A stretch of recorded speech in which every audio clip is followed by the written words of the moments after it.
The scent of fresh roses lingered in the air as Heather Wilson arranged a bouquet of pristine white lilies, her nimble fingers working with practiced precision.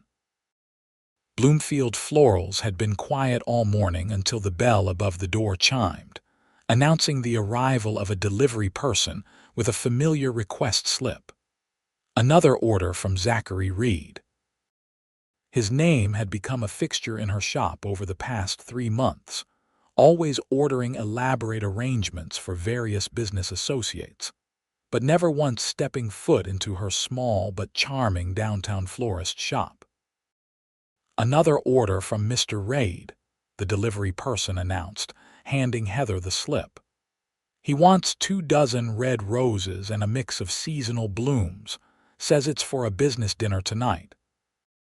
Heather nodded, taking the slip and reading the handwritten note at the bottom. Please ensure the arrangement conveys elegance without ostentation.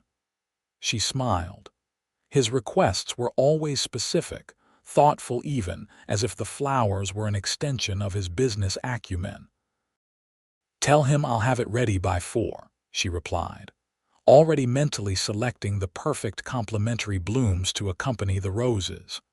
What Heather didn't know was that Zachary Reed, founder and CEO of Reed Development Group, had not sent a single one of those arrangements to business associates. They all adorned his home office, his dining room, his living room spaces that had once felt empty despite their expensive furnishings, now filled with bursts of color and life that reminded him of the woman who created them. Later that afternoon, as Heather put the finishing touches on the arrangement, the bell above the door chimed again. She looked up, expecting the delivery person, but instead found herself face to face with a tall man in a tailored charcoal suit. His dark hair was neatly styled, and his eyes, a striking shade of blue, were fixed directly on her. "Hello," he said, his voice deep and confident. "I'm Zachary Reed." Heather's hand stilled on the arrangement. So this was the mysterious Mr. Reed, whose orders had kept her business afloat during a typically slow season. She wiped her hands on her apron and extended one to him. "Heather Wilson, it's nice to finally meet you." His hand engulfed hers, warm and firm. "The pleasure is mine. I've been admiring your work for quite some time now." There was something in the way he said it that made Heather wonder if he meant more than just her floral arrangements. "I hope everything has been satisfactory," she said, gesturing to the almost complete bouquet on her workbench. "This is your order for today." Zachary moved closer to examine it, and Heather caught the scent of his cologne, subtle, expensive, with notes of cedar and bergamot. "It's perfect," he said, though his eyes had already moved from the flowers to her face. "Actually, I came here today because I wanted to ask you something." Heather raised an eyebrow, curious. In her experience, clients who showed up in person usually wanted to complain about something or request a discount, but Zachary Reed didn't seem like either type. "Would you have dinner with me tonight?" he asked directly, no pretense or elaborate lead-in. The question caught her off guard, and she found herself stammering. "Dinner with you?" A smile tugged at the corner of his mouth. "Yes. I've been ordering flowers from you for 3 months, and I've been wanting to meet the woman who creates such beautiful arrangements. I figured it was finally time." "But the business dinner," Heather said, gesturing to the arrangement. "Isn't this for that?" Now Zachary looked slightly embarrassed. "There is no business dinner. I've been ordering flowers from you because they make my house feel like a home, and I've been curious about the person behind them." Heather felt her cheeks warm. This successful businessman, this millionaire she'd heard about in local business news, had been ordering flowers from her shop for no other reason than to enjoy her work. And now he was asking her out. "I don't usually go out with clients," she began, but there was something disarming about his earnest expression. "Then I'll stop being a client," he replied without missing a beat. No more orders, just dinner. She couldn't help but laugh at his persistence. That would be bad for business. "I'll compensate you for the loss," he said, then quickly added, "That came out wrong, I just meant. I'd really like to get to know you, Heather." The way he said her name with a kind of reverence made her reconsider. "What harm could one dinner do, all right," she finally said. "One dinner." His smile was immediate and genuine, lighting up his entire face. "I'll pick you up at 7, unless you'd prefer to meet there." "7 works," Heather replied, surprising herself with her decision. "I'll need your number, though, in case something comes up." As they exchanged contact information, Heather couldn't shake the feeling that this wasn't just a casual dinner invitation. There was something in Zachary Reed's eyes, something that told her this was the beginning of something significant. Whether that was good or bad remained to be seen. What she didn't know was that Zachary had been planning this moment for weeks, rehearsing what he would say, how he would approach her. What she also didn't know was that his interest in her extended far beyond her talent with flowers. He had seen her once, months ago, through the window of her shop as he was walking to a meeting. She had been laughing with a customer, her entire face alight with joy, and he had been instantly captivated. It had taken him 3 months of anonymous orders to work up the courage to meet her face to face. And now that he was determined not to let this opportunity slip away. Because in Zachary Reed's meticulously planned life, Heather Wilson was the beautiful, unexpected bloom that had taken root in his thoughts, and he was ready to see if they could grow together into something extraordinary. Heather closed the shop at 6, an hour earlier than usual, to prepare for her unexpected dinner date. As she climbed the stairs to her small apartment above the flower shop, she found herself wondering what had possessed her to say yes. Zachary Reed was far from her usual type. She tended to date artists, musicians, fellow small business owners who understood the struggle of making ends meet while following a passion. Not successful real estate developers who probably had more money in their checking account than she made in a year. Her apartment was modestly furnished but full of character. Plants lined every windowsill, and fresh flowers, the slightly imperfect ones that weren't quite right for selling, filled colorful vases throughout the space. She headed straight for the shower, letting the warm water wash away the day's work and the lingering scent of flower stems and soil. As she dried her hair, Heather debated what to wear. Nothing in her closet seemed appropriate for a date with a millionaire. She finally settled on a simple emerald green dress that brought out the hazel in her eyes, paired with her only decent pair of heels. She kept her makeup minimal but took extra care with her hair, letting it fall in soft waves around her shoulders instead of her usual practical bun. At precisely 7 o'clock, her phone buzzed with a text. "I'm downstairs." Taking a deep breath to calm her inexplicable nerves, Heather grabbed her purse and headed down. When she reached the bottom of the stairs, she saw Zachary through the glass door of the shop, standing next to a sleek black car. He was looking at his phone but glanced up as she approached, and the way his expression changed when he saw her from polite anticipation to genuine appreciation made her heart skip a beat. "You look beautiful," he said as she stepped outside, his eyes taking in every detail of her appearance.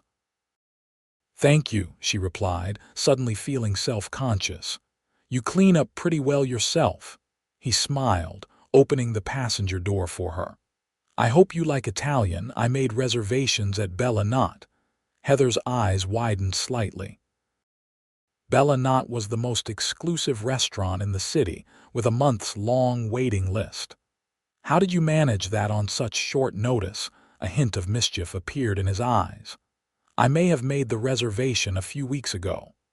"A few weeks ago," she echoed, sliding into the passenger seat. "Before you even asked me out." He closed her door and walked around to the driver's side, giving himself a moment to compose his response.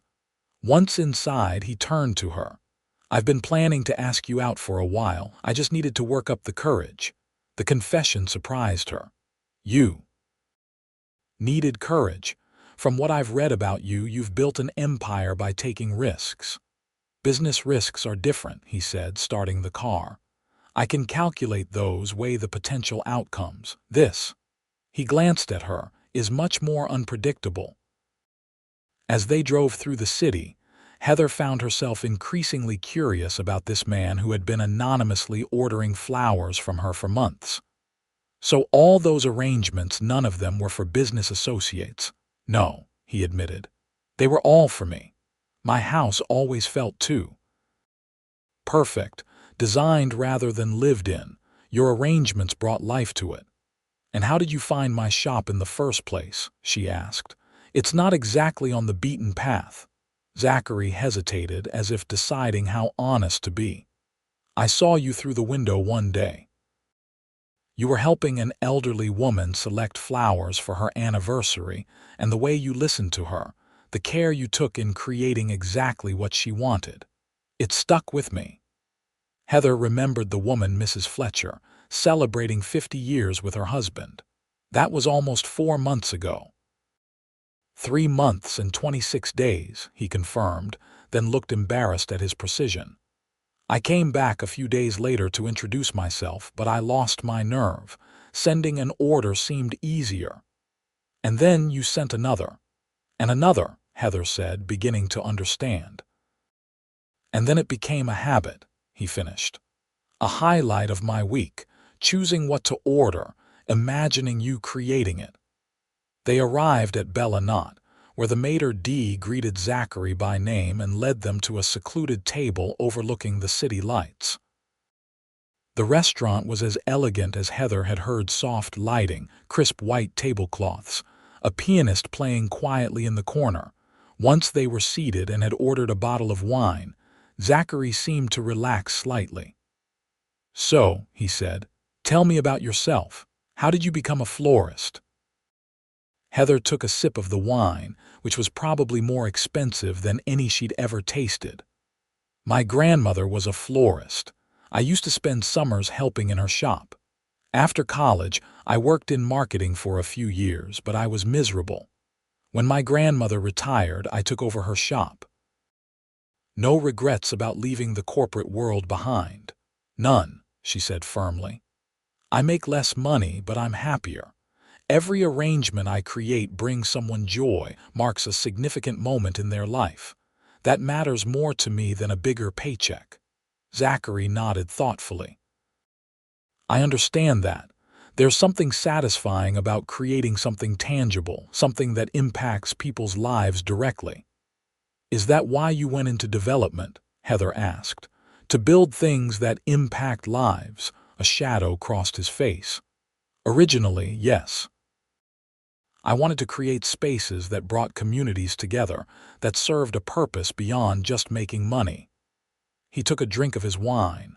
"Somewhere along the way, it became more about the business than the vision.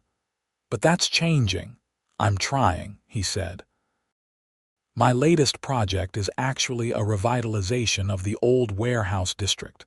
Mixed-use development with affordable housing, green spaces, small business incubators." Heather was impressed. "That's the area just a few blocks from my shop, isn't it?" "It is," he confirmed. "Which reminds me, I should probably tell you that I own the building your shop is in." Heather nearly choked on her wine. "You're my landlord." "Technically, yes. But before you think this is some weird power play, I bought that building as part of the larger development plan long before I knew your shop was there. The property management company handles all the day-to-day, so I didn't make the connection until after I'd already started ordering flowers from you." Heather wasn't sure how to feel about this revelation. On one hand, it was a strange coincidence. On the other, it made her wonder if there was more to this dinner than he was letting on. "I hope that doesn't change anything," Zachary added, sensing her discomfort. I've been meaning to tell you, but it never seemed like the right time. It's just unexpected, Heather replied carefully, and a little ironic. Their conversation was interrupted by the arrival of their appetizers, delicate arancini for her and carpaccio for him. As they ate, Zachary skillfully steered the conversation to lighter topics: favorite books, travel experiences, childhood memories. By the time their main courses arrived, Heather found herself genuinely enjoying his company. He was thoughtful, attentive, and surprisingly down to earth for someone of his status. "You know," she said as they shared a tiramisu for dessert, "you're not what I expected." "What did you expect?" he asked, genuinely curious. "Someone more." "I don't know," arrogant, less interested in what I had to say, Zachary laughed. "I think you've been watching too many bad movies about ruthless businessmen." "Maybe," she conceded with a smile, "or maybe you're just different." "I hope that's a good thing," he replied, his eyes meeting hers across the table. "It is," she assured him, surprised by how much she meant it. After dinner, instead of taking her straight home, Zachary suggested a walk along the riverfront. The night was clear and mild, perfect for a stroll. As they walked side by side, their hands occasionally brushing, Heather found herself telling him things she rarely shared with others: her dreams of expanding the shop, her fears about the changing neighborhood, her occasional loneliness running a business by herself. "You could hire help," Zachary suggested when she mentioned the long hours. "I could, but then I'd miss out on creating the arrangements myself," she replied. "That's the part I love most." "What if you taught others, passed on your grandmother's legacy?" The idea resonated with her. "I've thought about offering workshops, teaching people about the language of flowers, how to create arrangements with meaning beyond just looking pretty." "The language of flowers?" Zachary asked, intrigued. "It's an old tradition," Heather explained. "Different flowers convey different messages. Red roses for love, yellow for friendship, that sort of thing. But it goes much deeper. There are hundreds of meanings. My grandmother taught me all of them. So all those arrangements I ordered had specific meanings based on the flowers you chose," she finished with a smile. "Though I doubt you knew that when selecting them." Zachary stopped walking and turned to face her. "What did today's arrangement say? The roses and seasonal blooms?" Heather hesitated, suddenly aware of how close they were standing. "Red roses traditionally symbolize love, passion. The seasonal blooms you selected, delphiniums and violets, represent an open heart and loyalty." "And if someone were to give you flowers," he said softly, "what would you want them to mean?" The air between them seemed to still. "I'd want them to be honest," she replied, her voice barely above a whisper. "To represent the giver's true intentions." Zachary's gaze dropped to her lips for a brief moment before returning to her eyes. "I should remember that." The walk back to the car was quieter, filled with a new awareness of each other. When they arrived at her shop, Zachary insisted on walking her to her door. At the entrance to the stairs that led to her apartment, Heather turned to thank him for the evening. "I had a wonderful time," she said. "Much better than I expected." "Does that mean you'd be willing to see me again?" he asked, a hint of vulnerability in his question. Heather considered him for a moment. Everything about this situation was unconventional. He was her landlord, a millionaire, someone who had observed her from afar before approaching her. And yet, there was something undeniably genuine about him. "Yes," she decided, "I'd like that." His smile was worth the risk. "Good night, Heather," he said, leaning in to place a gentle kiss on her cheek.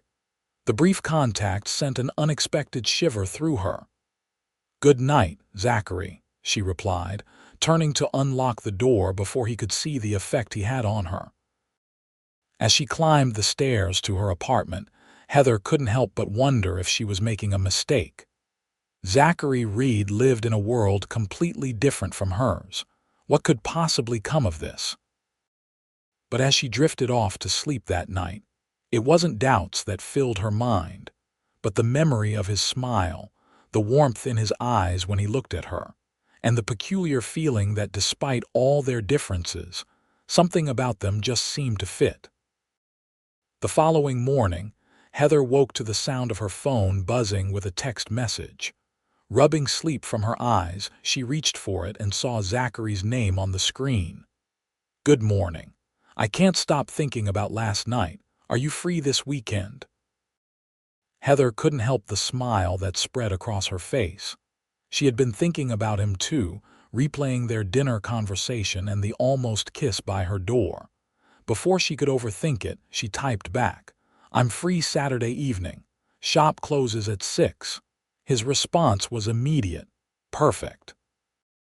I'll pick you up at 6:30. Wear something casual." Casual. That was a departure from their elegant dinner at Bella Knot. Intrigued, Heather got out of bed and started her morning routine. As she prepared for the day ahead, she tried not to dwell too much on Zachary Reed and what exactly was happening between them. The bell above the shop door chimed at precisely 9 a.m. as Heather flipped the sign to open. To her surprise, a delivery person stood there with a single flower, a purple hyacinth wrapped in simple brown paper. "Delivery for Heather Wilson," the courier said, handing her the flower with a small envelope. Heather opened the envelope to find a handwritten note. In the language of flowers, purple hyacinth means "Please forgive me. I'm sorry I didn't tell you sooner about owning your building. I hope it doesn't change anything between us. Z." The thoughtfulness of the gesture touched her. Not only had he remembered their conversation about the language of flowers, but he had taken the time to research and select the perfect bloom to convey his message. It was far more meaningful than any elaborate bouquet. Throughout the day, as Heather helped customers select arrangements for anniversaries, birthdays, and apologies, her mind kept returning to Zachary. Was she setting herself up for heartbreak? They came from such different worlds. And yet, there was something refreshingly honest about him, despite his initial hesitation to reveal his connection to her building. On Friday afternoon, just as Heather was finishing an elaborate wedding consultation, the shop door opened and a familiar face appeared. But it wasn't Zachary, it was his assistant, a sharp-dressed woman in her 30s who introduced herself as Julia. "Mr. Reed asked me to deliver these documents," she said, placing a folder on the counter. "It's information about the development project in your neighborhood. He thought you might be interested, given your concerns about the area changing." Heather accepted the folder, touched that Zachary had remembered her worries. "Thank you. That's thoughtful of him." Julia's professional demeanor softened slightly. "If I may speak candidly, Miss Wilson," she said, lowering her voice, "I've worked for Mr. Reed for 5 years and I've never seen him like this. The way he talks about you, it's different." "Different how?" Heather couldn't help but ask. "He's usually all business all the time," Julia explained. "But since he started visiting your shop, he's been more, I don't know, present, less consumed by work. It's a good change." After Julia left, Heather opened the folder. Inside were detailed plans for the warehouse district revitalization, including sketches of green spaces, community gardens, and a section dedicated to preserving the character of existing small businesses. There was even a specific mention of Bloomfield Florals as a cornerstone business that would be protected and supported through the transition. That evening, Heather texted Zachary, "Thank you for sending the development plans. It means a lot that you're considering the impact on small businesses like mine." His response came quickly. "Your shop is special. I wouldn't want to change that. Looking forward to tomorrow." Saturday seemed to crawl by. The shop was unusually busy, which helped pass the time, but also left Heather with little opportunity to prepare for her date. When the last customer finally left at 5:55 p.m., she rushed upstairs to get ready. True to Zachary's instruction, she opted for casual dark jeans, a soft blue sweater that brought out her eyes, and comfortable boots. She had just finished applying a light touch of makeup when her phone buzzed with a text announcing his arrival. When she came downstairs, Zachary was waiting outside, leaning against his car. He was dressed casually, two jeans and a gray Henley that hinted at a well-maintained physique underneath. His face lit up when he saw her. "You look beautiful," he said, a greeting that was becoming familiar but no less sincere. "So do you," she replied, appreciating how the casual clothes somehow made him even more attractive. "Where are we going?" "It's a surprise," he said with a mischievous smile, opening the passenger door for her. "But I promise you'll like it." They drove out of the city, following winding roads through increasingly rural landscapes. Just as Heather was about to ask again where they were headed, Zachary turned onto a gravel road that led to what appeared to be an old barn. But as they got closer, she could see that the barn had been transformed. Strings of fairy lights hung from the rafters, and tables were set up around the perimeter. "What is this place?" she asked as he parked the car. "A farm-to-table dinner event," Zachary explained. "Local chefs preparing meals with ingredients grown right here. I thought you might appreciate something a little more down to earth than Bella Not." He had read her perfectly. While the elegant restaurant had been impressive, this rustic, community-focused event was much more aligned with her values. "This is amazing," she said, genuinely delighted. Inside the barn, long communal tables were set with mismatched plates and mason jars filled with wildflowers. Local musicians played acoustic instruments in one corner, and the air was filled with the mouth-watering scents of freshly prepared food. Zachary led her to two open seats at one of the tables. "I hope you don't mind sharing a table," he said. "It's part of the experience, meeting new people, sharing stories." "It's perfect," Heather assured him, already feeling more comfortable than she had in the upscale restaurant. Throughout the evening, they enjoyed course after course of incredible food: heirloom tomato salad, fresh baked bread with herb butter, slow roasted pork with apple chutney, and seasonal vegetables prepared simply to highlight their natural flavors. They chatted with the other diners, a mix of locals and visitors, all drawn by the promise of exceptional food in an authentic setting. What impressed Heather most was how at ease Zachary seemed. Unlike at Bella Not, where he had clearly been known and treated with deference, here he was just another guest. And he appeared to prefer it that way, engaging warmly with the farmers who came to describe their crops, asking thoughtful questions about their growing methods. "You seem to know a lot about farming for a real estate developer," Heather observed as they shared a dessert of warm apple crisp with vanilla bean ice cream.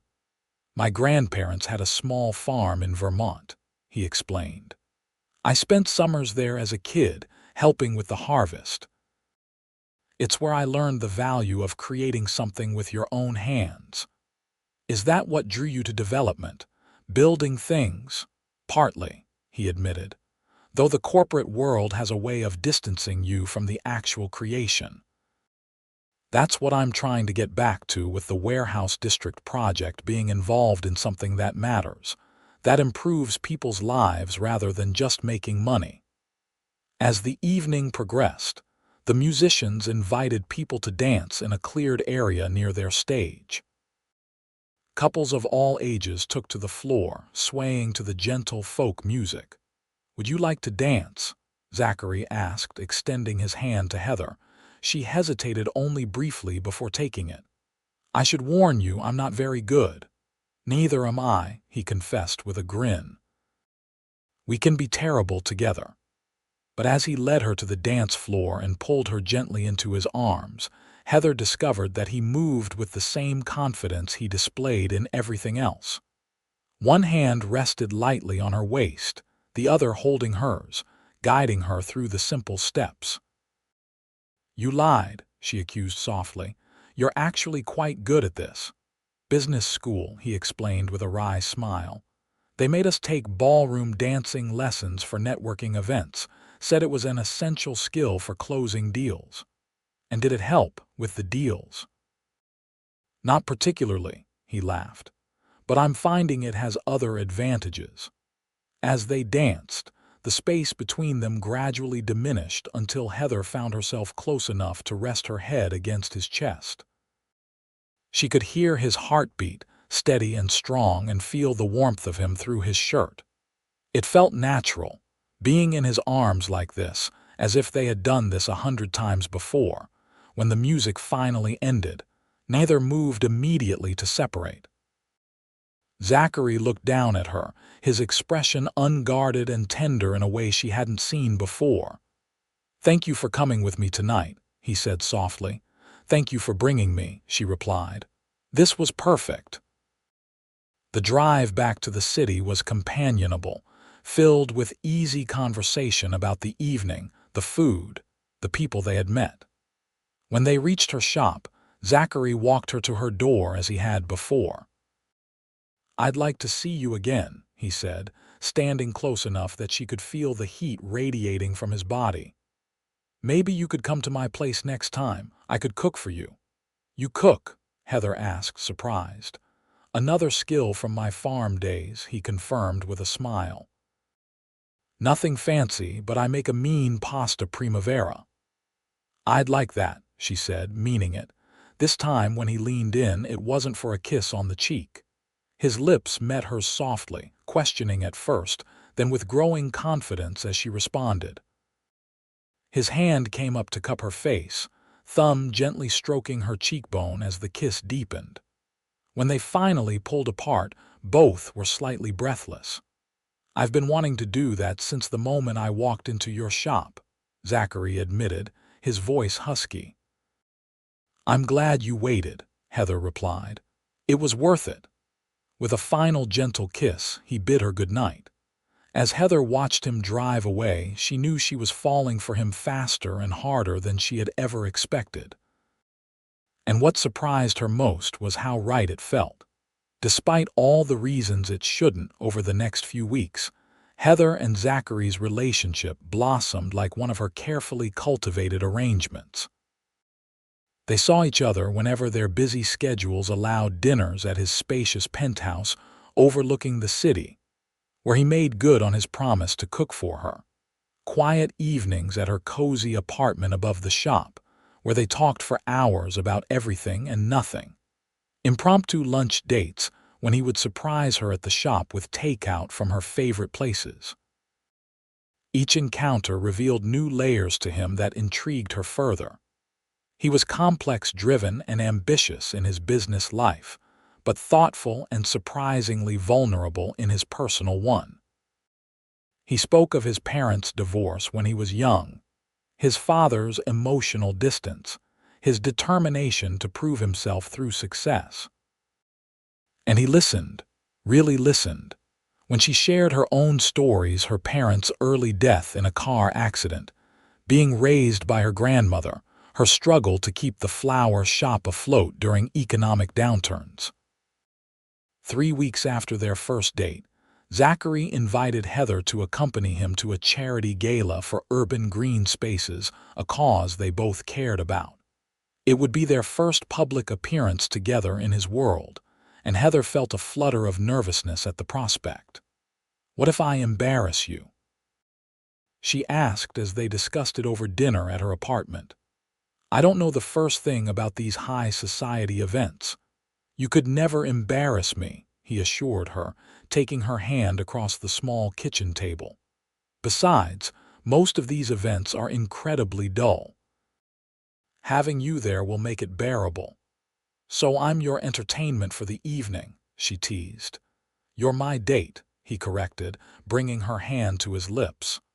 "The woman I can't stop thinking about, the woman who's making me happier than I've been in years." The sincerity in his eyes made her heart skip. "Okay," she agreed softly, "but I have nothing to wear to something like that." "Leave that to me," he said with a mysterious smile. The next day, a package arrived at the shop, a beautiful emerald green gown that somehow fit her perfectly, along with a note. "To match your eyes. Can't wait to see you in this." The night of the gala, Zachary picked her up in a limousine, looking devastatingly handsome in a tuxedo. When he saw her in the dress, his expression of awe made all her anxiety about the evening melt away. "You are absolutely breathtaking," he said, his voice thick with emotion. The event was held at the city's botanical gardens, transformed for the evening with elegant lighting and floral displays that even Heather had to admit were impressive. As they entered, she was acutely aware of the curious glances directed their way. Zachary Reed, notorious workaholic and one of the city's most eligible bachelors, with an unknown woman on his arm, it was bound to cause a stir. Zachary seemed oblivious to the attention, or perhaps just accustomed to it. He kept her close, his hand a reassuring presence at the small of her back as he introduced her to colleagues, business partners, and city officials. To her surprise, he introduced her not just as Heather, but as Heather Wilson, the talented florist I've been telling you about. He was proud of her, she realized. Not embarrassed by her relatively humble profession, but genuinely proud. As the evening progressed, Heather found herself in conversation with the mayor's wife, who expressed interest in her shop. "Zachary tells me you create the most magnificent arrangements," the older woman said. "I'd love to visit your shop sometime. We're always looking for new vendors for city events." Before Heather could respond, a sharp voice interrupted. "Zachary, darling, I've been looking everywhere for you." A stunning woman in a red dress approached, her gaze fixed on Zachary with familiar possessiveness. She barely glanced at Heather before leaning in to kiss Zachary's cheek, lingering just a moment too long. "Vanessa," Zachary said, his voice polite but noticeably cooler than it had been all evening. "I didn't know you were attending tonight. Last-minute decision," she replied with a practiced smile. "When I heard you would be here, I couldn't resist." Finally, she turned to Heather. "And who is your friend?" The slight pause before friend was deliberate, designed to diminish. Heather felt herself stiffen, but Zachary's arm tightened around her waist. "This is Heather Wilson," he said firmly. "My girlfriend, Heather. This is Vanessa Moore, a former business associate." Girlfriend. He had never used that term before, and the casual way he claimed her as such made Heather's heart race. Vanessa's perfect smile faltered for just a moment. "How unexpected," she said, her eyes sweeping over Heather dismissively. "What is it that you do, Heather?" "I'm a florist," Heather replied, finding her voice. "I own Bloomfield Florals downtown." Vanessa's eyebrows rose slightly. "A florist? How charming." The condescension in her tone was unmistakable. Zachary always did appreciate beauty in unexpected places. Before Heather could respond, Zachary cut in. "If you'll excuse us, Vanessa, we were just about to dance." Without waiting for a reply, he guided Heather toward the dance floor. "I'm sorry about that," he murmured as he took her in his arms. "Vanessa and I dated briefly last year." "It didn't end well, I gathered," Heather said, trying to shake off the encounter. "She's certainly impressive." "She's the exact opposite of what I want," Zachary said firmly, his eyes locked on Heather's. "And for the record, I meant what I said back there, about you being my girlfriend. If that's okay with you." The last of her discomfort faded at his words. "It's more than okay," she assured him, leaning in for a brief, tender kiss. Later that evening, as they swayed together under the stars in the garden's outdoor pavilion, Zachary whispered against her hair, "Move in with me." Heather pulled back slightly to look at him. "What? Move in with me?" he he repeated, his eyes serious. "I know it's fast, but I've never been more certain of anything. When I'm not with you, all I can think about is when I'll see you again. My house never feels right anymore unless you're in it." Heather hesitated. It was fast. They had only been dating for a month, and yet there was an undeniable rightness to their relationship, as if they had known each other for years rather than weeks. "What about my apartment?" she asked. "My shop." "You'd keep the shop, of course," he said quickly. "I would never ask you to give that up. And the apartment?" "Well, you could keep that too if you wanted. A place of your own to go to if you need space. All I know is that I want to fall asleep beside you every night and wake up with you every morning." The raw honesty in his voice moved her. "Can I think about it?" she asked softly. "Of course," he agreed, kissing her forehead. "Take all the time you need. I'm not going anywhere." But by the time they returned to her apartment that night, Heather already knew her answer. As Zachary held her close in the darkness of her bedroom, their bodies fitting together as perfectly as their hearts seemed to, she whispered, "Yes. Yes," he repeated, propping himself up to look at her in the dim light filtering through the curtains. "Yes, I'll move in with you," she clarified, tracing the line of his jaw with her fingertip. "But I'm keeping my apartment for now, at least until we're sure." His smile was radiant. "We're already sure," he said confidently, "but I understand. We'll do this at your pace." The following weekend, with the help of Zachary and a couple of his most trusted employees, Heather moved her essential belongings into his penthouse. The process of blending their lives together began finding places for her books among his, making room in his closet for her clothes, adding her colorful throws and pillows to his sleek, modern furniture. The most significant change was the proliferation of flowers throughout the apartment. Each day, Heather brought home new arrangements, transforming his once minimalist space into a vibrant living gallery. Far from objecting, Zachary seemed delighted by the change, often stopping to admire a particular bloom or inhale the fragrance of a fresh arrangement. "You've brought life into my home," he told her one evening as they sat on the balcony, watching the sunset over the city skyline. "Before you, everything was perfect but empty. Now it's beautifully imperfect and full." Living together revealed new dimensions to their relationship. Heather discovered that Zachary was a morning person, often up before dawn to exercise or review documents for early meetings. He learned that she loved thunderstorms, often standing by the window to watch lightning dance across the sky. They developed rituals and routines: breakfast together when possible, texting throughout the day, cooking dinner side by side in the evenings when his schedule allowed. They argued sometimes, of course.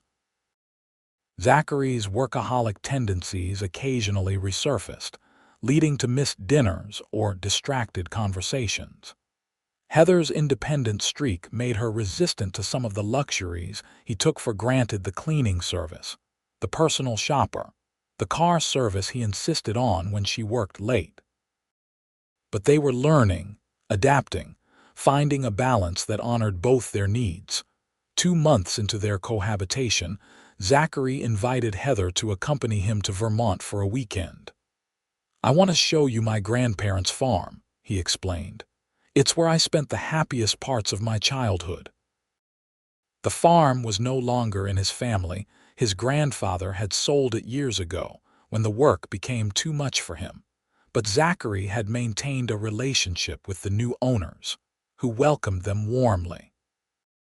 As they walked the property, Zachary pointed out places from his memories: the apple tree he had fallen from at age 9, breaking his arm, the pond where he had learned to swim, the fields where he had helped with the harvest each summer. "I always thought I'd have a place like this someday," he confessed as they sat on the porch of the old farmhouse, watching the sunset paint the hills gold. "Somewhere outside the city, with land and open skies." "Why didn't you?" Heather asked, leaning against his shoulder. "Got caught up in the business, I suppose," he said thoughtfully. "The more successful I became, the more responsibilities I accumulated. The dream of a place like this seemed further and further away." "It's not too late," she pointed out. He looked down at her, something new in his expression. "No, it's not," he agreed softly. "Especially now." The next morning, as they prepared to return to the city, Zachary made a detour, turning down a country road Heather didn't recognize. "Where are we going?" she asked, curious. "There's something I want to show you," was all he would say. 10 minutes later, he pulled up to a gate leading to what appeared to be an abandoned orchard. Beyond it, Heather could see a dilapidated farmhouse and several outbuildings in various states of disrepair. "What is this place?" she asked as he opened the gate.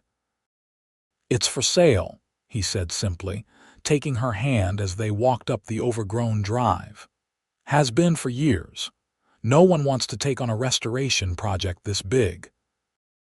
As they explored the property, the old house with its sagging porch and peeling paint, the barn with its partially collapsed roof, the orchard where apple trees grew wild and untended, Zachary spoke with growing animation about its potential. The house could be restored, keeping the original character but updating the systems. The barn could be converted into a studio space or guest quarters. The orchard could be rehabilitated, maybe even expanded. Heather listened, captivated by his enthusiasm. "You've thought about this a lot," she observed. "I've owned it for 2 years," he admitted. "Bought it on impulse when I heard it was going to be raised for a subdivision. I had plans drawn up for the restoration but never found the time or motivation to begin." "And now?" she asked softly. He turned to face her, taking both her hands in his. "Now I'm standing here with the woman I love, and I can suddenly see a future here. Our future, if you want it." It was the first time he had said, "I love you," and the words hung in the air between them, momentous and perfect in their simplicity. "I love you too," Heather said, the words coming easily, naturally. "And yes, I can see a future here too." Zachary's smile was brilliant as he pulled her into his arms. "We could restore it slowly, keeping your shop in the city but having this as our weekend place at first. Eventually, maybe you could open a second location here, specializing in locally grown flowers." The vision he painted was enchanting, a life balanced between city and country, her flowers and his buildings, their shared dreams taking root and blossoming together. "It won't be easy," he cautioned. "A project like this takes time, patience." "The best things usually do," she replied, standing on tiptoe to kiss him. As they drove back to the city that evening, plans and possibilities flowing between them, Heather reflected on the strange, wonderful path that had led her here. 6 months ago, she had been a single florist focused solely on keeping her grandmother's shop alive, unaware of the tall, handsome customer who observed her from afar. Now she was in love, living with a man who saw her, truly saw her, and valued not just her beauty but her passion, her independence, her whole self. The future stretching before them was like a garden waiting to be planted, full of potential, requiring care and attention, promising beauty and sustenance in equal measure. And they would tend it together, season after season, bloom after bloom. Over the next year, Zachary and Heather's relationship continued to deepen as they balanced their busy professional lives with their growing personal commitment. Bloomfield Florals thrived under Heather's careful management, gaining new corporate clients and expanding its wedding services. Meanwhile, Zachary's warehouse district revitalization project progressed steadily, with special attention paid to preserving the character of the neighborhood and supporting existing small businesses. Together, they began the slow process of restoring the Vermont farmhouse, spending weekends painting, repairing and reimagining the space. Heather planted a cutting garden near the house, filling it with varieties that would provide blooms throughout the growing season. Zachary focused on structural repairs to the house and barn, often working alongside the contractors he hired, rediscovering the satisfaction of building something with his own hands.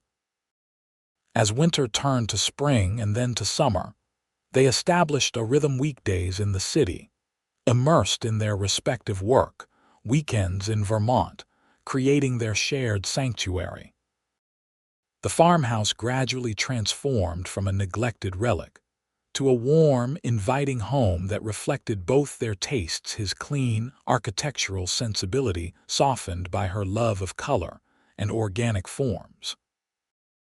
On a perfect late summer evening, as they sat on the newly rebuilt porch watching fireflies dance over the fields, Zachary reached for Heather's hand. "I've been thinking," he began, an unusual hesitation in his voice. "Dangerous," she teased, squeezing his hand. But when she looked at him, she saw that his expression was serious, almost nervous. "A year ago," he continued, "I walked into your shop after months of watching from a distance, terrified you'd reject me. I had no idea that day would change everything." Heather smiled at the memory.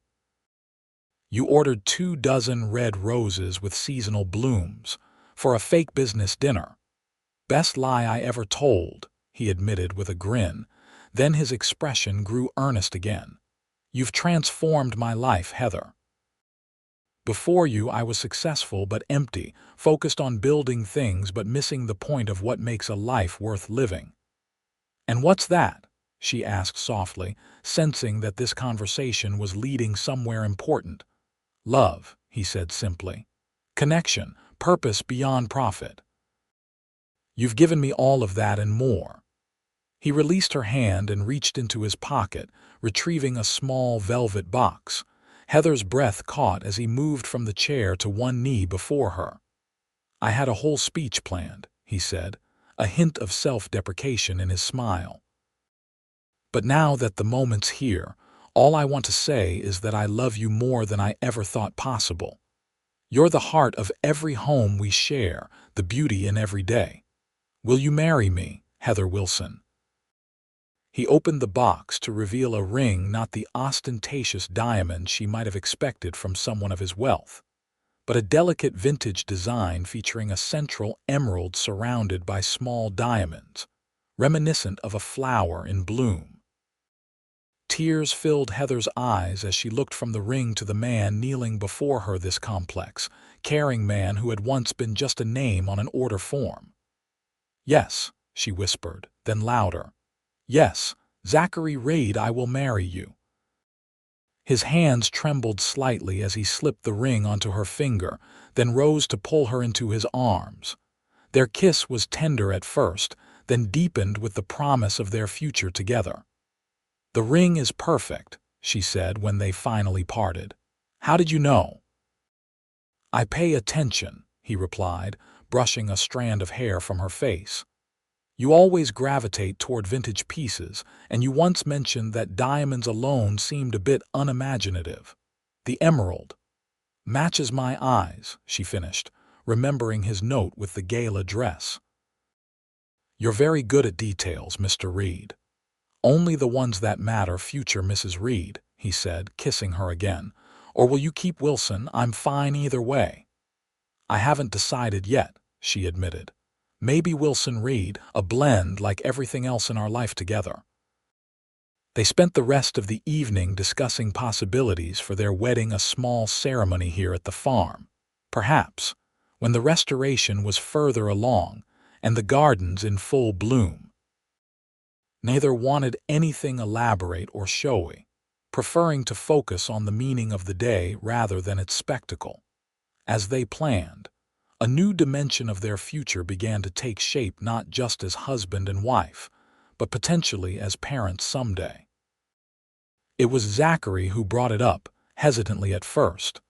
"I've been thinking about the orchard," he said, his fingers absently tracing patterns on her arm as they sat together on the porch swing. We should plant some new trees alongside the old ones. For the future. For our future children, you mean? Heather asked perceptively. They had discussed having a family in general terms before, both agreeing they wanted children eventually, but had never set any timeline.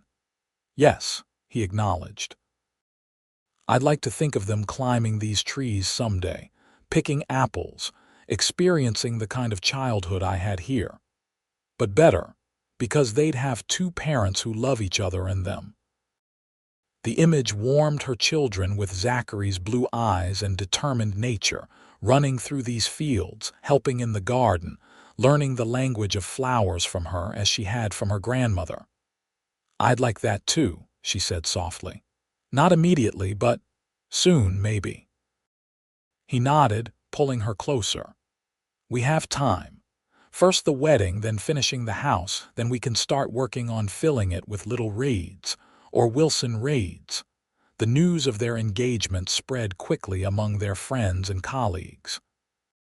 Heather's assistant at the shop, a college student named Maya, squealed with delight when she saw the ring, and immediately began suggesting floral concepts for the wedding. Zachary's business partners offered congratulations with varying degrees of surprise. Some had never expected the confirmed bachelor to settle down, while others had observed the change in him over the past year and seen this coming. Vanessa Moore, upon hearing the news, sent a magnificently insincere congratulatory arrangement to Zachary's office, all white flowers, traditionally associated with sympathy as much as weddings. Heather, recognizing the passive-aggressive message in the blooms, simply rearranged them into something beautiful for the reception area and sent a gracious thank you note. In the months following their engagement, as they continued dividing their time between city and country, Heather began to notice subtle changes in Zachary's approach to his work. He delegated more, trusted his team with greater responsibility, and made a concerted effort to be fully present when they were together, rather than constantly checking his phone or laptop. Julia tells me you turned down the Seattle project, Heather mentioned one evening as they cooked dinner together in the city apartment. Isn't that the kind of high-profile development you usually jump at? Zachary shrugged, focusing on the pasta sauce he was stirring. It would have meant being away for weeks at a time over the next year. I'm not willing to sacrifice our time together for a project, no matter how prestigious. I don't want you giving up opportunities because of me, Heather said, concerned. Your work is important too. I'm not giving anything up, he assured her, turning to face her. I'm choosing what matters most. The company is stable, the warehouse district project is on track, and there are plenty of other developments we can pursue locally. Seattle would have been good for my ego, maybe, but not for us. And us is my priority now. The simple clarity of his statement touched her deeply. Zachary had built his life around achievement and acquisition buildings, companies, assets. Now he was reconstructing that life around connection, balance, and shared joy. It wasn't a diminishment, but an evolution, one that she was privileged to witness and support.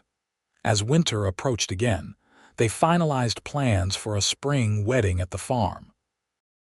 The house restoration was nearly complete. The main living areas and master bedroom suite finished with a blend of rustic charm and modern comfort. The barn renovation had begun, with plans to create a multipurpose space that could serve as both a studio for Heather's floral design workshops and a gathering place for family events. One snowy weekend in December, as they sat by the fire in the farmhouse living room, Zachary brought up a subject they had discussed only in passing before. I've been thinking about the shop, he began. Bloomfield Florals. What about it? Heather asked, looking up from the wedding flower sketches she had been working on. It's doing well, but the space is limiting your growth, he observed. You've mentioned wanting to expand your workshop offerings, maybe add a small cafe element. Someday, she agreed, when we can afford it. Zachary gave her an amused look. Heather, we can afford it now. I've been respecting your desire to keep our finances mostly separate to maintain your independence. But we're getting married. What's mine is yours, including the resources to grow your business. I know, she sighed. I've always done it on my own, taken pride in that. And you should, he said earnestly. You've built something beautiful and sustainable through your own talent and hard work. Accepting help doesn't diminish that achievement. He pulled out his tablet and opened a file. I had an architect draw up some preliminary concepts for expanding into the space next door to your shop. It's been vacant for months, and I happen to know the owner is looking to sell. Let me guess you own that building too, Heather teased. Actually, no, he laughed. But I could. Or rather, we could, as a joint investment in our future. The plans he showed her were thoughtful and aligned perfectly with the vision. She had been nurturing an expanded retail space flowing into a dedicated workshop area, with a small courtyard that could serve coffee and pastries to customers and workshop participants. It's exactly what I've been imagining, she admitted, studying the sketches. But it's a huge undertaking. No bigger than restoring this place, he pointed out, gesturing around at the farmhouse they had transformed together. And we're doing pretty well with that. Heather considered the opportunity. The timing was actually perfect. The shop's lease would be up for renewal in a few months, just after their wedding. Expanding now, with the spring and summer wedding season approaching, could set them up for their most successful year yet. Okay, she decided. But we do it as true partners. I contribute what I can from the shop's profits, and we make decisions together. I wouldn't have it any other way, Zachary agreed, sealing the deal with a kiss. As their wedding day approached, both the shop expansion and the farmhouse restoration progressed rapidly. The vacant space next to Bloomfield Florals was purchased, permits obtained, and construction begun on the connecting doorway and renovations. At the farm, the final touches were completed on the house, and the barn was structurally sound, if not yet fully converted to its new purpose. 2 weeks before the wedding, Heather was working late at the shop, finalizing orders for the coming week, when she heard a knock at the door. Looking up, she was surprised to see Zachary's mother, Millionaire Reed, standing outside. They had met only twice before, once at an awkward dinner shortly after the engagement announcement, and again at Christmas. Both encounters had been cordial but distant, with Millionaire clearly reserving judgment on her son's choice of partner. Heather unlocked the door, welcoming the elegant older woman with a slightly nervous smile. Millionaire, what a surprise! Zachary isn't here, he's at a meeting across town. I know, Millionaire said, stepping inside and glancing around the shop with curious eyes. I came to see you, actually. Oh, Heather replied, unsure what to expect. Can I get you some tea or water? Tea would be lovely, Millionaire agreed, following Heather to the small workspace in the back where a kettle and assortment of teas were kept for long working days. As Heather prepared the tea, Millionaire studied the shop more closely, the carefully arranged displays, the coolers filled with fresh blooms, the workbench where half-completed arrangements waited for finishing touches. You've created something special here, she observed, surprising Heather with the note of approval in her voice. Zachary told me you took over from your grandmother. Yes, Heather confirmed, handing Millionaire a mug of tea. She taught me everything I know about flowers. About business too, really. She must be very proud of you, Millionaire said, accepting the tea with a nod of thanks. She would have been, Heather said softly. She passed away 5 years ago. Millionaire's expression softened slightly. I'm sorry. It must be difficult, not having her here for your wedding. "It is," Heather acknowledged, "but she'll be there in spirit. I'm using her favorite flowers in my bouquet and wearing her locket with my dress." They sat in silence for a moment, sipping their tea. Then Alina set down her mug and reached into her handbag, pulling out a small, velvet-covered box. "This is why I came," she said, placing the box on the table between them. "Zachary mentioned you're wearing your grandmother's locket. I thought you might like to have this as well."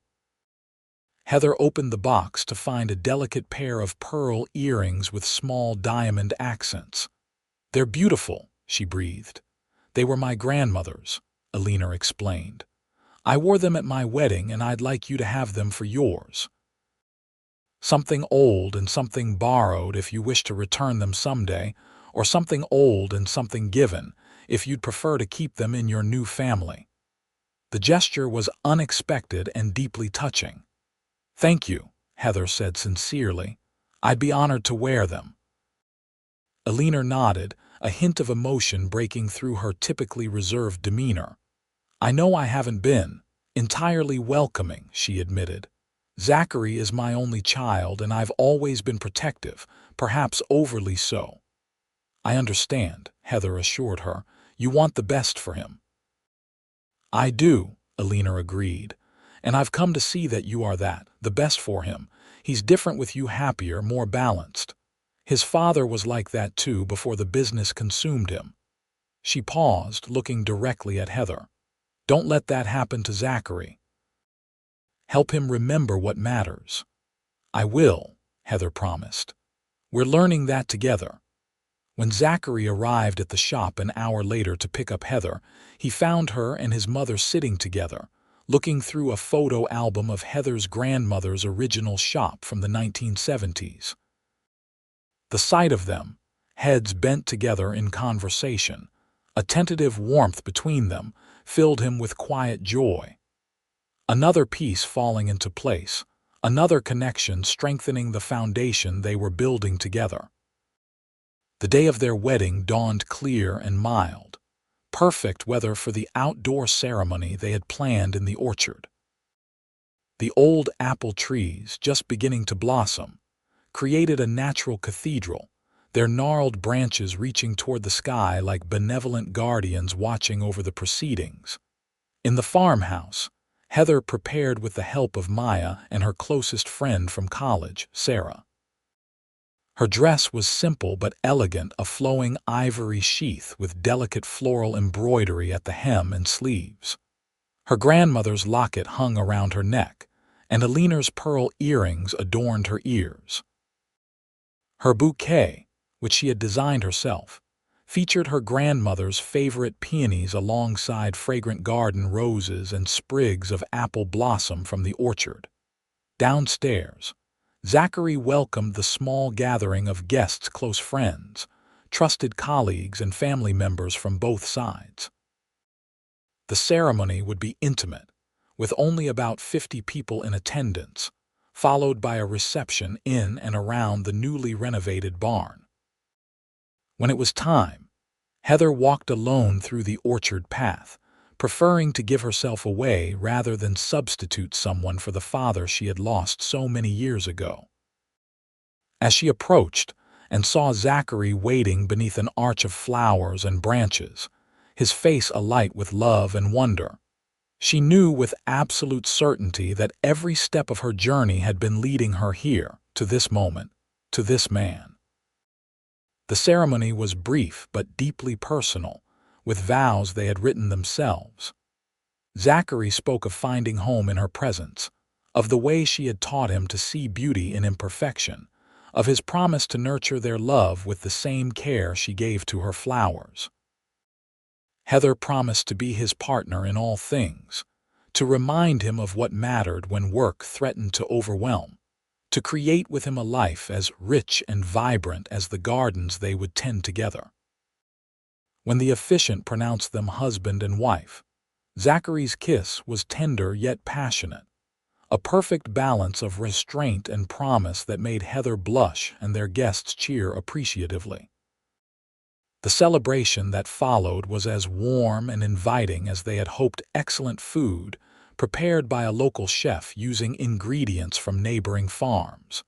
Music that ranged from elegant classical during dinner to lively dance tunes as the evening progressed. And everywhere, flowers. Heather had worked for weeks with her team to create arrangements that transformed the barn and surrounding grounds into a floral wonderland, each grouping telling part of their story through the language of flowers she so loved. As twilight descended and fairy lights twinkled throughout the orchard and barn, Zachary found Heather standing alone for a moment, observing their guests with contented joy. "Happy, Mrs. Wilson Reed?" he asked, slipping his arms around her waist from behind. "Completely, Mr. Wilson Reed," she replied, leaning back against his chest. They had decided to share both names, a symbol of their equal partnership. "I was just thinking about the first day you came into my shop. When I finally got up the courage to ask you out after months of anonymous orders," he chuckled. "Yes," she smiled. "Did you ever imagine we'd end up here?" "I hoped," he admitted. "From the moment I first saw you, something in me recognized something in you. Like finding a piece of myself I didn't know was missing." She turned in his arms to face him. "And now, he said softly, "I have everything I never knew I wanted, a partnership that makes me stronger, a love that makes me better, and a future that feels limitless. You're my forever, Heather, my most perfect arrangement." "No such thing as a perfect arrangement," she reminded him with a smile, echoing something she had told him early in their relationship. "But there are perfectly imperfect ones that change and grow and adapt. That's us." "That's us," he agreed, kissing her under the apple blossoms and stars, surrounded by the life they had built together, the future stretching before them like an endless garden waiting to bloom.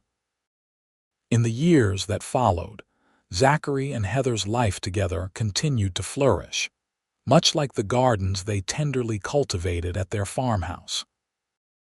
Bloomfield Florals expanded successfully into the adjacent space, becoming not just a premier florist shop but a community gathering spot, with workshops that often sold out months in advance, and a small but thriving cafe area that served seasonal treats alongside locally sourced coffee and tea.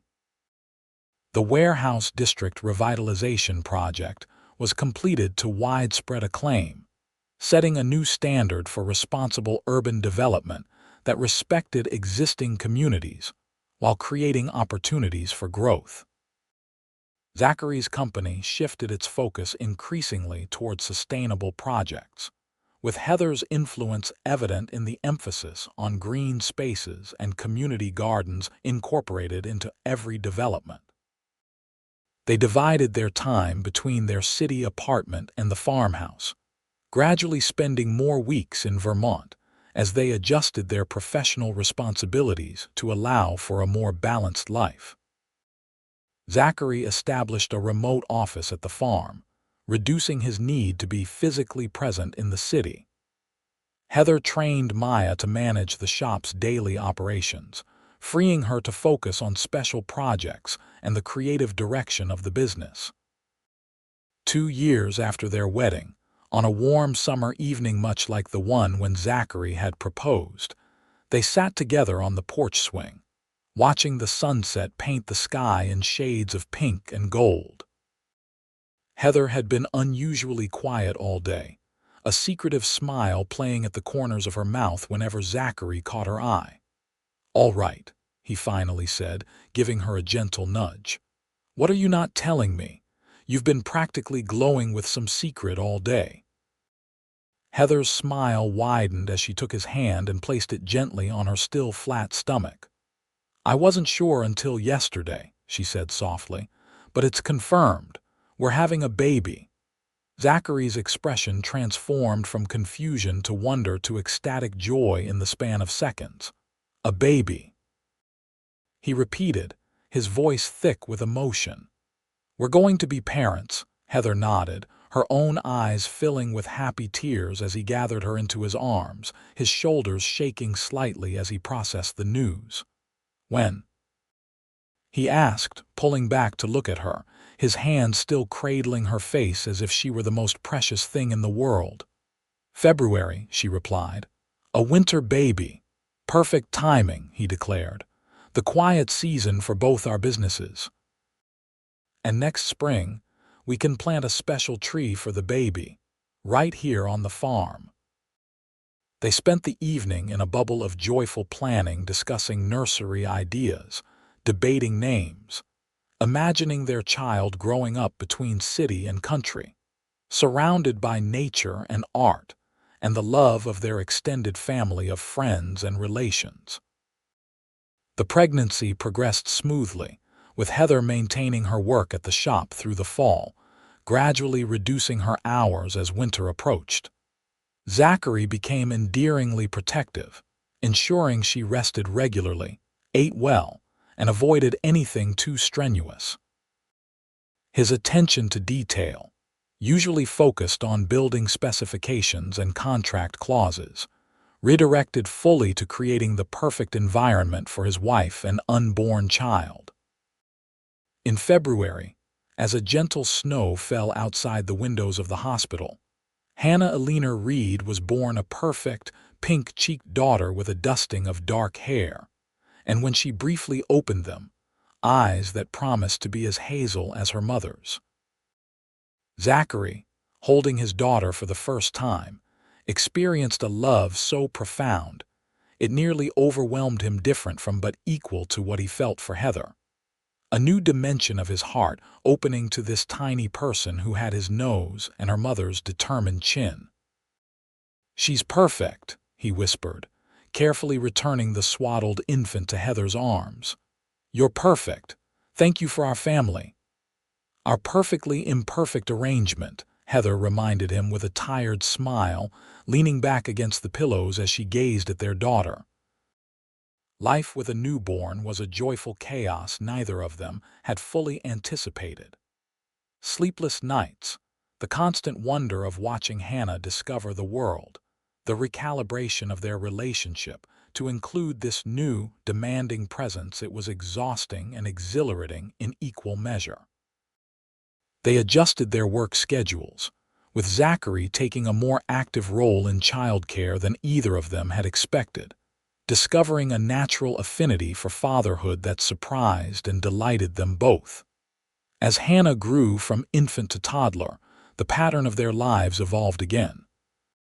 The farmhouse became their primary residence, with the city apartment kept for the occasions when business required extended stays in town. Hannah thrived in the country environment, her chubby legs carrying her on increasingly adventurous explorations of the gardens Heather had expanded around the house, her curious fingers reaching for flowers, leaves, and the occasional unfortunate insect. By her third birthday, Hannah was a spirited, articulate child with her father's analytical mind and her mother's artistic eye. She helped in the garden, solemnly carrying her tiny watering can to tend the flowers, and sat at Zachary's desk, working beside him, scribbling on papers with the serious concentration he brought to architectural plans. That spring, as they had done every year since Hannah's birth, they planted a tree to mark her growth this time, a cherry to join the apple, pear, and plum trees already establishing themselves in what they now called Hannah's orchard. As they patted soil around the slender sapling, Hannah helping with her child-sized shovel, Zachary and Heather exchanged a meaningful glance over their daughter's dark head. Later that evening, after Hannah was asleep, they sat together on the porch, a familiar position that had marked so many significant moments in their relationship. "I think it's time," Heather said, leaning against Zachary's shoulder. "Hannah should have a sibling while they're still close enough in age to be friends." "Are you sure?" Zachary asked, his arm tightening around her. They had discussed having a second child but had been waiting for the right moment. The shop expansion is going well, and my new project in Burlington is just getting started. There's never a perfect time, she pointed out, but this feels right. Hannah's becoming more independent, the farm is thriving, both our businesses are stable. And she smiled up at him. I miss having a baby in the house. Zachary's answering smile was all the agreement she needed. Then let's do it. Let's add to our perfectly imperfect arrangement.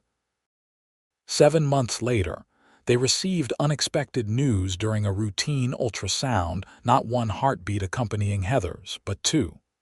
Twins. The revelation left them momentarily stunned, then laughing at the universe's way of exceeding their careful plans. Twins run in my family, Heather remembered suddenly. My grandmother was a twin. I should have mentioned that possibility. 2 babies, Zachary marveled, staring at the ultrasound image where 2 distinct forms could be seen. We're going to need a bigger car. The preparations for twins were considerably more extensive than they had anticipated. The nursery had to be rethought, additional equipment purchased, and their work schedules further adjusted to accommodate what they knew would be an even more demanding newborn period than they had experienced with Hannah. In April, just as the first flowers were beginning to bloom in Heather's garden, Zachary Reed Wilson Reed and Emily Grace Wilson Reed entered the world a healthy boy and girl with matching sets of lungs that they exercised vigorously from the moment of their arrival. Hannah, now nearly 4, approached her role as big sister with solemn responsibility, helping to rock the babies, select their clothes, and explain to them the important rules of the house and farm. Watching their firstborn adapt to her siblings, Heather and Zachary felt a new dimension of pride and love for the little family they had created together. The first year with twins was a blur of feedings, diaper changes, and snatched moments of sleep. But even in the most exhausting times, there was joy, the twins' first smiles, Hannah's elaborate stories told to her captive sibling audience, the way Zachary would dance around the kitchen with a baby in each arm to give Heather a moment's peace. As the children grew, so did the legacy Zachary and Heather were building together. Bloomfield Florals expanded to a second location in Burlington, with Heather taking on more of a creative director role, designing signature arrangements and developing the educational program while her trusted staff managed daily operations. Zachary's company continued its focus on sustainable development, with a growing reputation for projects that enhanced communities rather than simply maximizing profit. The farm flourished, with the original apple orchard restored to productivity, and new gardens added each year. Hannah's orchard expanded with each birthday, creating a living timeline of their family's growth. They added a greenhouse where Heather could grow specialty flowers for the shop, reducing their dependence on imported blooms and allowing her to offer truly local, seasonal arrangements year-round. On their 10th wedding anniversary, as their children played in the yard under the watchful eye of Alina, who had become a devoted grandmother, Zachary led Heather to a quiet spot beneath the first apple tree they had planted together. 10 years, he marveled, taking both her hands in his. Sometimes it feels like we just met yesterday, and other times I can't remember a life before you were in it. 10 years since I became your forever bouquet, Heather smiled, referencing a phrase from his wedding vows that had become a cherished inside joke between them. The most beautiful arrangement I've ever seen, he agreed, tucking a strand of hair behind her ear. And still blooming. From his pocket, he produced a small velvet box similar to the one that had held her engagement ring. Inside was a band of emeralds and diamonds, designed to complement her original ring.